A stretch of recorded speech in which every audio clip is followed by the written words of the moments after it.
So now that we have talked about the very important spiritual cornerstone, and we understand that that is taqwa of Allah Azza wa Jal,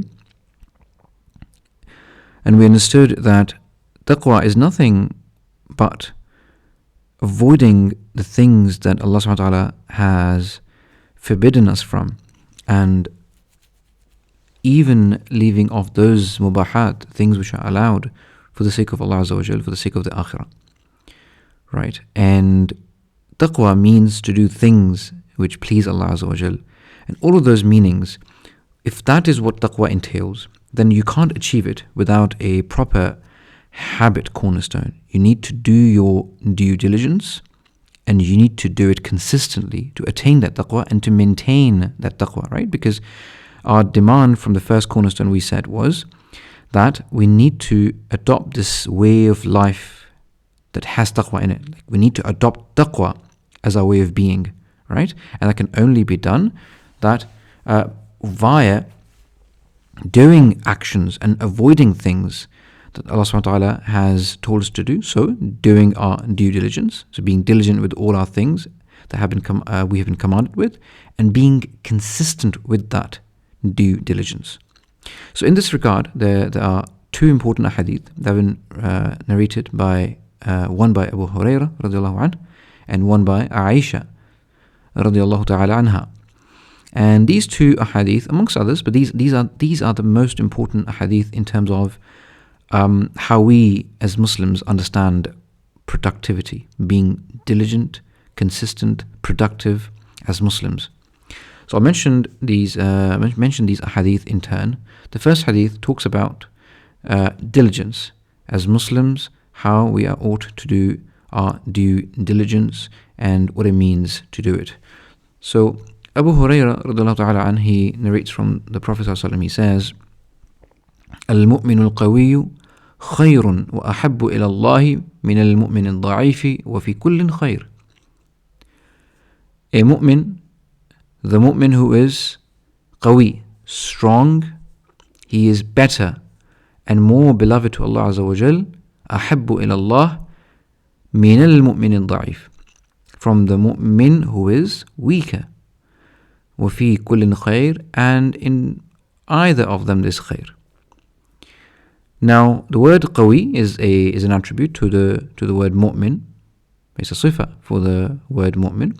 So when we describe a sifa, or when we describe a noun with a sifa, and that word that is being described, such as the word mu'min, is itself a descriptive noun, ismul fa'il in this case, al-mu'min, the one who believes, then that description is essentially the description of this attribute of iman that is being described. So when the Prophet ﷺ says al-mu'min al-qawi, he means al-mu'min al-qawiyu fi imanihi. He is a believer who is qawi in his iman, and all the things that surround iman, that concern iman, like the acts of obedience and avoiding muharramat, haram things, and so on and so forth. And likewise, al-mu'min al-da'if would be a mu'min which is weaker in iman. However, both of them have khair, because at least both of them share this common attribute of iman. They both have iman. One is stronger than the other. The one who's stronger is more beloved to Allah Azza wa Jal than the weaker one.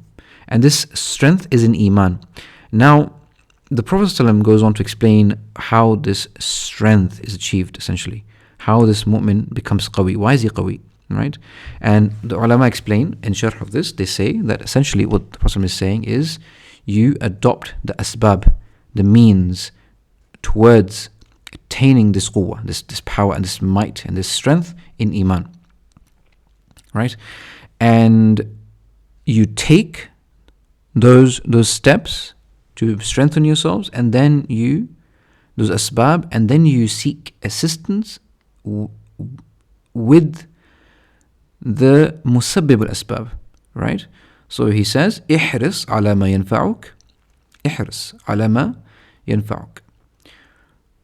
Be diligent and pursue with eagerness, right? And be eager in the pursuit of what really benefits you. So take the asbab, right? If you want to earn money, halal rizq for your family, then do that. Ihris, right? Be bent on it, be diligent, right? Do your due diligence with it, right? And be eager to do things which will benefit you, right? However, that is just taking the asbab. That's what you are doing by taking the means. However, that's not complete. Our equation of productivity is not complete unless and until we seek assistance from Allah, because we are the nation of the qawl, إِيَّاكَ نَعْبُدُ وَإِيَّاكَ نَسْتَعِينُ. To you we worship, and to you we seek assistance, right? From you we seek assistance. So he says, the Prophet says, وَاسْتَعِنْ بِاللَّهِ وَلَا تَعْجِزْ. He says, وَاسْتَعِنْ بِاللَّهِ وَلَا تَعْجِزْ. He says, seek assistance with Allah Azza wa Jal. Seek help from Him. وَلَا تَعْجِزْ. And do not give up. This is the ultimate sense of not only seeking assistance and relying on Allah Azza wa Jal, but also the ultimate sense of being diligent over what you're doing, right? Because it says, وَلَا تَعْجِزْ, and don't give up. Why should a Muslim whose provider is Allah Azza wa Jal, whose assister is Allah Azza wa Jal, Allah is assisting him, Allah is the one who's providing him aid and help and support and the quwwah, the might to do things that he's doing, right? If Allah is the one and he's relying on Allah Azza wa Jal, and Allah is the Rabbul Alameen, then he should really know that his entire tawakkul needs to be on Allah Azza wa Jal. His reliance needs to be on Allah Azza wa Jal, right? And if he's relying on Allah, then he can't fail. So, ihris ala ma yanfa'uk, right? You bend, you get yourself down to that action that you think will benefit you, i.e., that will benefit you in achieving that quwwah in your iman, right? So all your ta'at, all your acts of obedience, and so on and so forth. However, while you do that, it's possible that qadarullah, that Allah's qadr, Allah's will is not with you in that action. That's possible, right? So he says, وَإِنْ أَصَابَكَ شَيْءٍ. So always have this mental fortitude. وَإِنْ أَصَابَكَ شَيْءٍ. And if something comes your way, something affects you, i.e. goes against your planning, فَلَا تَقُلْ. Don't say, لَوْ أَنِّي فَعَلْتُ كَانَ كَذَا وَكَذَا. If I'd only done this, it would have been such and such. وَلَكِنْ, however, قُلْ, say, قَدَرُ اللَّهِ وَمَا شَاءَ فَعَلْ. قَدَرُ, it's Allah's will.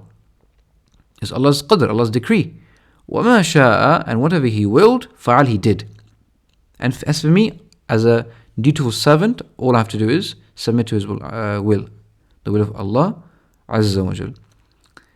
And he said, what does this negative statement, law, what if, opens up for you? He says, the Prophet ﷺ, he says, فَإِنَّ لَوْ, this word law, what if, تَفْتَحُ عَمَلَ الشَّيْطَانِ, it opens the action or the pathway towards the action of shaitan.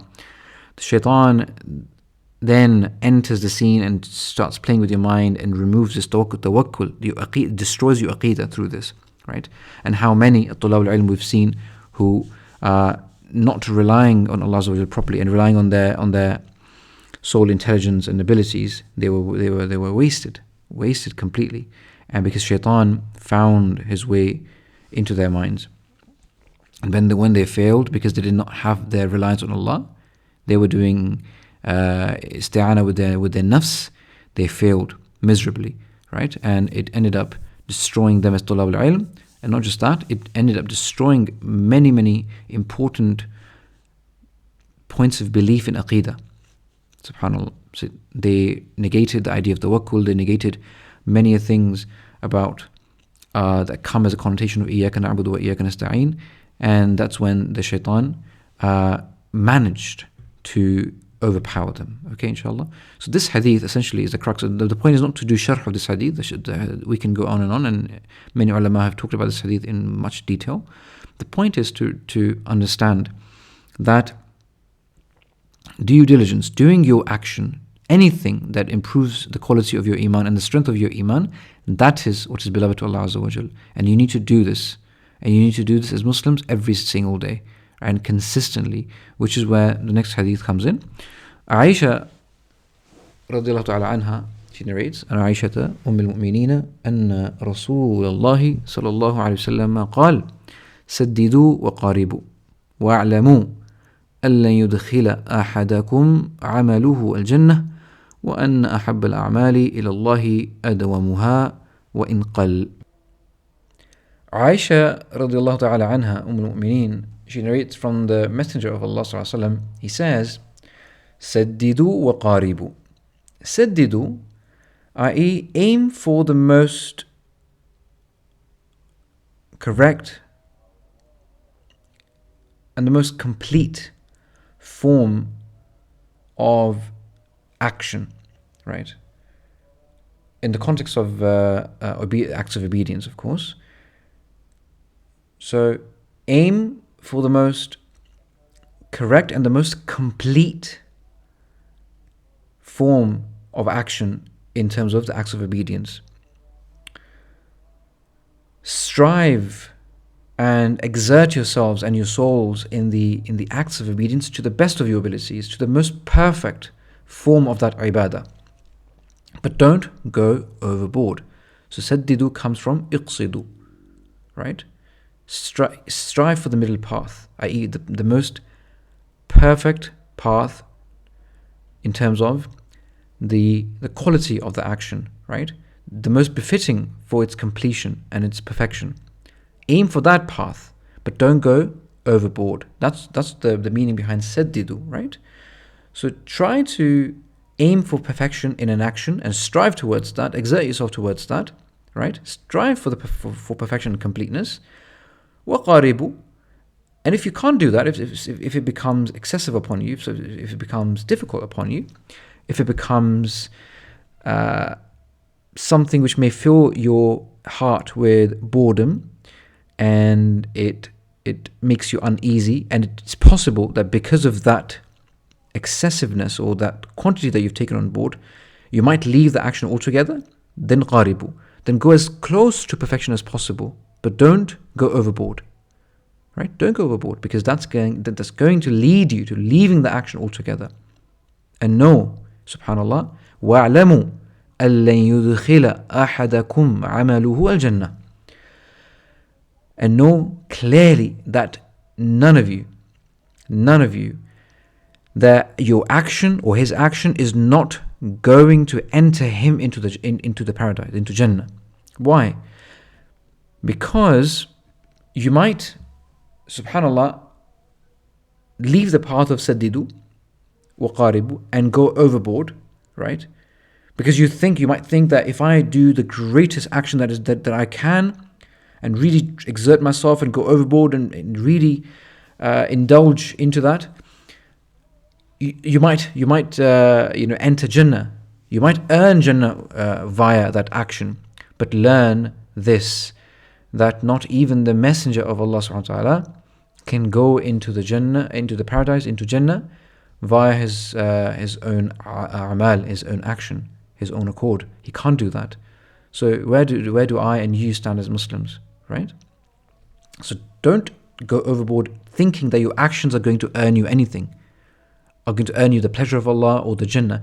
Jannah is much more worthier and much more valuable than any action that you can do in this world. You can't earn Jannah. Jannah is earned only by Allah's rahmah upon you and His fadl, His favor upon you. And that favor and that rahmah is only earned when you do actions with consistency. Why? The Prophet says, وَأَنَّ أَحَبَّ الْأَعْمَالِ إِلَى اللَّهِ أَدْوَمُهَا وَإِنْ قَلَّ. And there's the guarantee and there's the surety as to and the dalil, evidence for the most beloved of all actions towards Allah Azza wa Jal are the most consistent of them, adwamuha, the most consistent of them, right? The most perpetual. وَإِنْ قَلْ. Even if they are small, even if they are little actions, small things that you do, right? But you do it all the time, right? Why? Because consistency in action shows ikhlas, sincerity. And it also shows sidq with Allah Azza wa Jal. It shows how truthful you are to Allah Azza wa Jal and His deen and His mission, subhanahu wa ta'ala. So consistency shows that, and Allah sees that ikhlas from you, and Allah sees that sidq and truthfulness from you. And that is what earns you Allah's rahmah and favor, and via that you go into Jannah, you enter Jannah, subhanAllah. Allahu Akbar. Aisha radiallahu ta'ala anha, she was known to adopt the same habit as she learned from the Prophet herself in this hadith. She was known to, once she started an action, she would always remain consistent upon that. She never started something and left it the next day, and started something else the other day. If she started something, she is going to finish it, right? And this is a quality. This is a quality that Allah subhanahu wa ta'ala loves in His slaves. And we know some of our students, some of our very dear Tulab al-Ilm, they have expressed this individually, that they have found studies difficult in the past, but the only thing that kept them going was this idea that, I can't leave something I've started. And they finished it, and they benefited a lot from that journey, right? And this is a story I've heard time and time again, right? And this is something which is known in our sunnah, in a tradition, in a hadith from the Sahaba, who succeeded as a community, as a nation, because they were consistent with what they did. They had a consistent routine of doing that due diligence and having taqwa of Allah Azza wa Jal, and so on and so forth. SubhanAllah, this consistency in action is essentially the crux of Tawheed.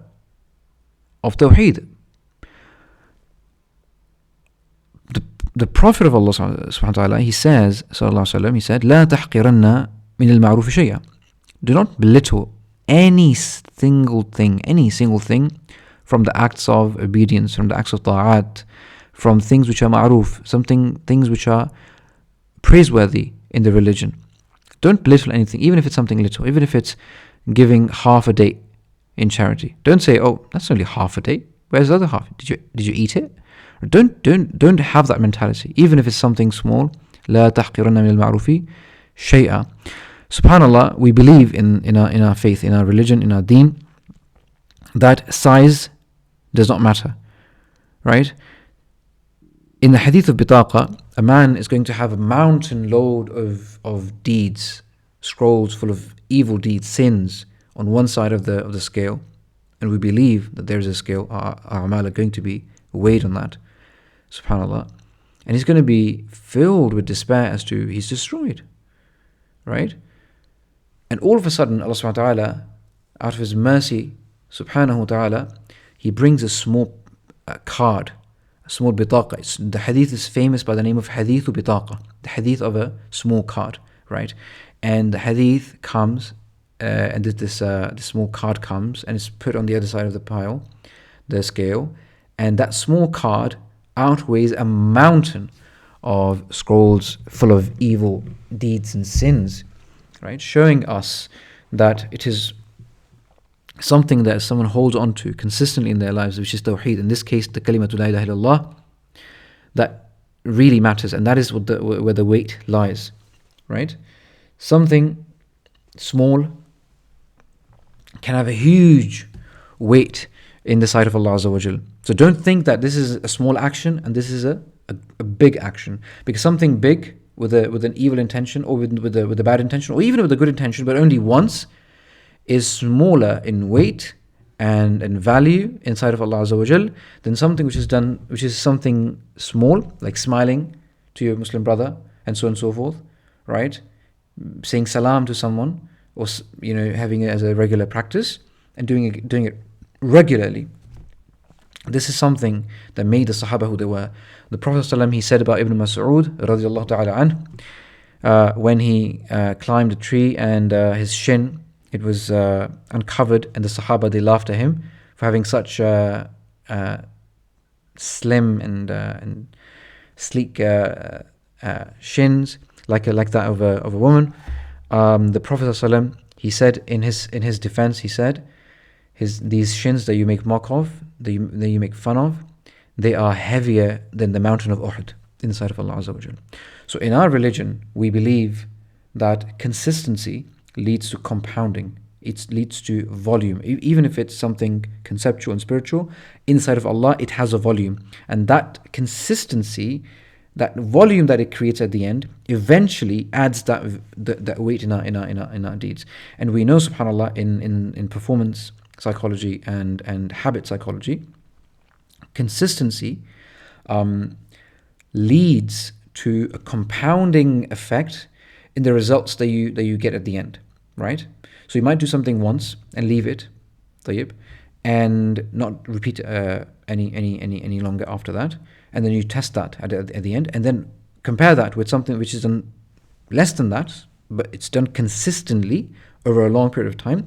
Eventually, something which is done small, little, consistently over a long period of time, that adds up to a much more greater compound and volume at the end, that really and effectually outweighs that big one-off action, subhanallah. And in performance psychology, we see how, and performance sports, we see how the Russians always outwin the Americans when it comes to world wrestling, right? Not the WWE, the wrestling, the Olympic wrestling, right? It's because the Russians, they don't train through one-offs. They train regularly. They make the training fun. They make it consistent, and they don't go overboard. They adopt this path of sadidu wa qaribu, right? And then, subhanallah, that allows them to have a volume. They never get sore in their workouts. They never get tired. They have fun, and that gets them into that flow state. And that flow state is what drives motivation, right? And subhanallah, it's so many things that you just take one aspect of consistency and being small with it. Over time, that is going to add up in such a way that not only it's going to become a habit, but also it's going to, the best way to put it is, it's going to create a habit in you, subhanallah, that makes this flow state possible, right? In psychology, we call this flow state where you lose every sense of the world and you are so focused in your work that you come up with very nuanced and creative ideas and results, or you're absorbed in that to such a degree where no one can just remove you from the endeavor that you're involved in. And that skill that is only achieved through consistency, and that skill is so lost in our modern times, subhanallah. And that is the only skill that allowed the ulama of Islam, the pioneers, to do what they did with the plethora of literature and the research that they did. They were far ahead of the world at that time, subhanallah. So it's consistency, really. And inshallah, we'll study literature about this later on in our courses. But at this point, it is important that we understand that we need to build this habit cornerstone. We need to be doing our due diligence, and then we need to be doing this every single day. Be consistent, because that's where strength lies. That's how you become al-mu'min al-qawi. That's where you earn the pleasure of Allah Azza wa Jal. So it's the volume and its weight that we are seeking, and not one-offs. We need to be consistent, we need to be patient, and we need to wait for the fruit to come to its full fruition, inshallah ta'ala.